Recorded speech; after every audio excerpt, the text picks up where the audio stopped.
টাকা 100 টাকা 200 টাকা বেশি নিতে পারো। 8 কেজি মুরগির মধ্যে তোমার 7 কেজি 200 গ্রাম কি ব্যবহার? 20 কেজি মুরগি নিচে এখানে 16 কেজি আছে মুরগি। হ্যাঁ এখানে 16 কেজি, তুমি মাপ দাও।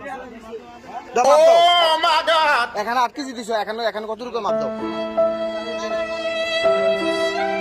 7 কেজি 170 গ্রাম বা 75 গ্রাম। আচ্ছা মুরগি নিচে তোমার তো 8 কেজি রাখছো 1100 টাকা, এটা মাপ দাও, ওইটা তোলো মাপ দাও, এটা মাপ দাও। এখানে কত রাখছে? 2600 রাখছে। কতটুকু এখানে? 2220 টাকা। তাইলে 20 কেজির মধ্যে 16 কেজি হইলো কেন? 35 কিলো ধরলে কত হয়? 35 কিলো টাকা কত হয়? না এখানে টাকার কোনো বিষয় না। 8 কেজির মধ্যে 7 কেজি 100 গ্রাম মুরগি কেন হইলো? কারণটা কি? কেজি কানে ঘাটতি দেখলে তুমি 1 কেজি বাদ দিয়ে দাও।